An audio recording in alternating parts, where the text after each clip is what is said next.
Et voici Honolulu, un petit jeu de placement et de géographie pour 2 à 6 joueurs à partir de 10 ans. C'est un jeu de Hugo Rapp et Bernard Lacht, édité par Gigamic. Au niveau du matériel, il y a un petit plateau nord-est-ouest. Il y a ensuite 208 cartes destination. Alors dans ces cartes, il y a des noms de villes comme ceci. Il y a aussi des noms de lieux spécifiques, des points d'intérêt en fait, comme le Machu Picchu par exemple. Ensuite, nous avons 2 cartes spéciales de décompte, et enfin 35 petits jetons en bois comme ceci qui serviront à compter les points. En plus de ce matériel, il est à noter que vous aurez besoin de papier et de crayon, un papier par joueur ainsi qu'un crayon pour pouvoir faire les décomptes. Nous verrons tout à l'heure pourquoi.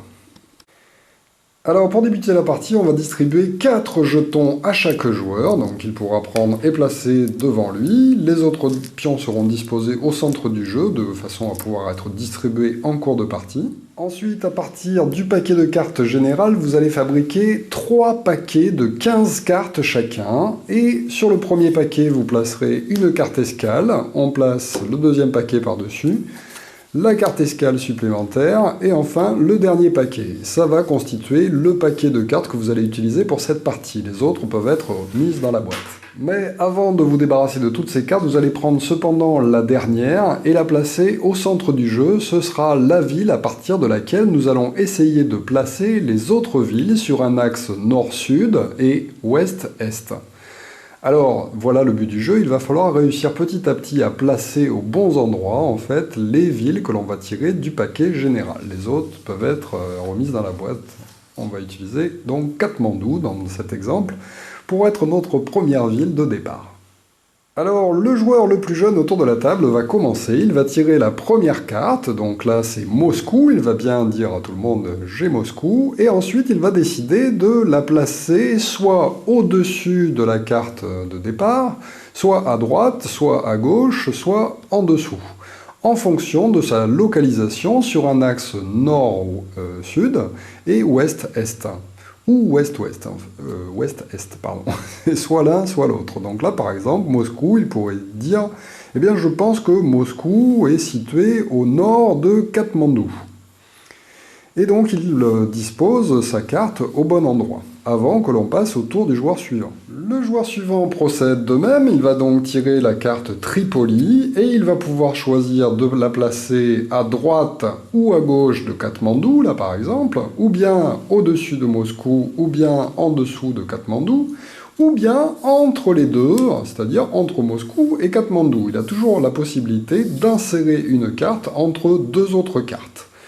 Alors, même si on pense qu'une carte se trouve à un endroit, par exemple en diagonale, c'est-à-dire à la fois à l'ouest et à la fois au nord, on ne peut jouer que sur cet axe-là ou cet axe-là. C'est au choix. On ne placera donc jamais de carte en diagonale. Ce sera toujours sur seulement les 2 axes et ça fera une croix au centre du jeu. Notre joueur pourrait donc par exemple décider de disposer Tripoli à gauche de Katmandou, à l'ouest de Katmandou. On passe au joueur suivant, qui va lui aussi tirer la prochaine ville Monrovia, qu'il décide de placer au sud de Katmandou par exemple, mais il aurait très bien pu la placer ici, ou bien la placer là, ou la placer là, là, là, enfin voilà. Donc plus il y a de cartes en jeu, plus il y a de choix possibles pour la placer, mais plus ça va être difficile de ne pas se tromper. Et on passe au tour du joueur d'après, qui décide de placer cette carte ici, Funafuti, en dessous de Monrovia. Alors à n'importe quel moment du jeu, lorsqu'un joueur place une carte, les autres joueurs peuvent contester la carte qui vient d'être placée. Et à ce moment-là, ils peuvent dire « stop !»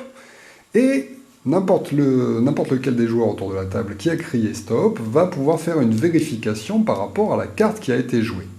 Il va devoir retourner la carte et retourner une carte qui se trouve à côté de la carte qui vient d'être jouée pour vérifier s'il y a une bonne correspondance nord-sud ou ouest-est entre ces cartes.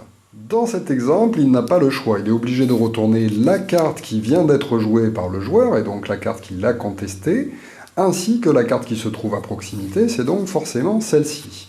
Mais si jamais, par exemple, la carte du joueur avait été insérée entre les deux, là, il aurait eu le choix, soit, après avoir retourné cette carte, soit de retourner cette carte-là, soit cette carte-là. Mais reprenons notre exemple, il retourne donc Funafuti, et Monrovia, et on va vérifier, donc là comme c'est sur l'axe nord-sud, on va vérifier que l'une est bien au nord par rapport à l'autre. Alors celle-ci est au 6e degré 18 d'axe nord, et au 8e degré 37 sud.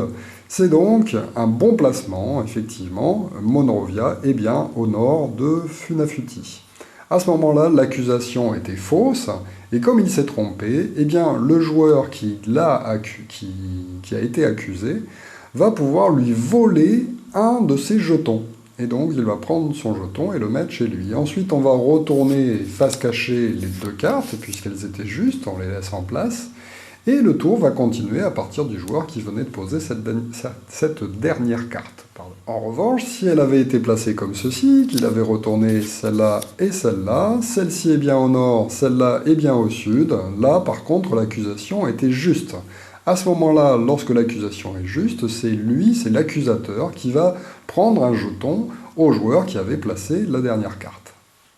Dans ces cas-là, on va retirer la carte incriminée, c'est-à-dire celle qui a été jouée en dernier par le joueur, qui va être défaussée, et on va reconstituer la série en plaçant la carte qui a servi pour la justification au même endroit. Alors attention, si plusieurs joueurs crient faux en même temps, donc là je place ma carte et là il y en a deux autour de la table par exemple qui crient faux, eh bien on va regarder dans le sens des aiguilles d'une montre, et c'est le premier dans le sens des aiguilles d'une montre qui sera considéré comme étant l'accusateur.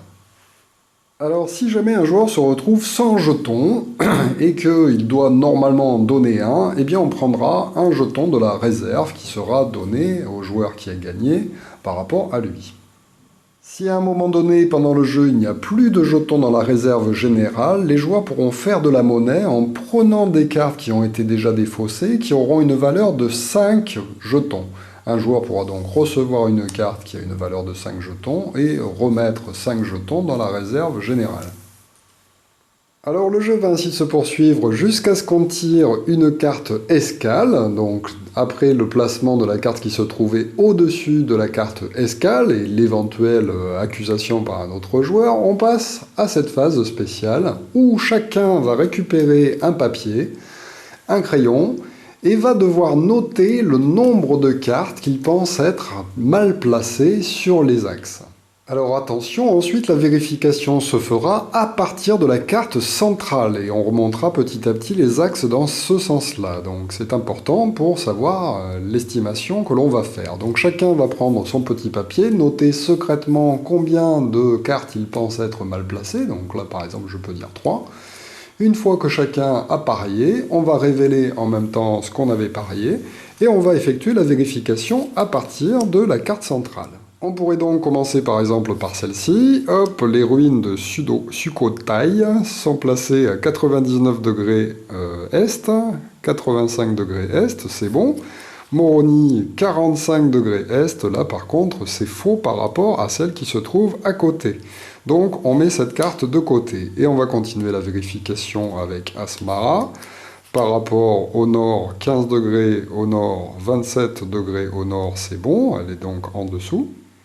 Khartoum est bien à l'ouest de Katmandou, 32 degrés, 85 degrés. Islamabad, 73 degrés, par contre on s'est trompé, donc celle-ci on peut aussi la mettre de côté. On regarde avec Tripoli, qui se trouve à 13 degrés est par rapport à 32, donc qui est bien placé. Et on continue ainsi de suite jusqu'à ce qu'on ait fait toutes les cartes. On regarde le nombre de cartes qui ont été défaussées parce qu'elles étaient mal placées, et on va comparer avec les paris des joueurs. Si jamais un joueur ou plusieurs joueurs ont parié le bon chiffre, donc là par exemple c'était 4 cartes mal placées, ils vont chacun recevoir 2 jetons de la réserve. Si jamais aucun joueur n'a trouvé le bon chiffre, tous les joueurs qui se sont le plus approchés vont gagner chacun un jeton de la réserve. On peut alors défausser toutes les cartes qu'on avait utilisées pour cette manche, même celle du centre. On va remplacer la carte centrale par une carte que l'on avait mise de côté en début de partie, donc là par exemple Séoul. On enlève la carte escale et on est reparti pour une nouvelle manche avec la ville suivante à partir du joueur qui avait terminé lors de la première manche. La partie va se poursuivre donc avec cette deuxième manche jusqu'au prochain décompte, donc qui se trouve après les 15 cartes que l'on a placées, hein, c'est toutes les 5 cartes. Une fois qu'on aura fait ce décompte, on finira en faisant la dernière manche, et lorsqu'on arrivera à la dernière carte et qu'on l'aura placée, on fera un troisième et dernier décompte. À ce moment-là, c'est le joueur qui aura évidemment le plus de jetons devant lui qui l'emportera. Voilà pour le jeu, donc sur chaque carte il y a bien sûr les coordonnées pour se repérer assez facilement, il y a aussi un petit dessin qui permet de mieux identifier où se trouve la ville et le pays en particulier avec son drapeau.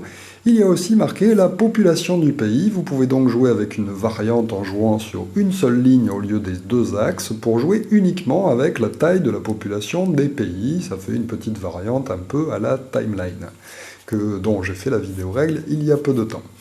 Voilà pour Honolulu, un excellent petit jeu de géographie avec un petit peu de bluff et puis pas mal de déductions. Merci de m'avoir suivi et à très bientôt pour une nouvelle règle de jeu. Au revoir.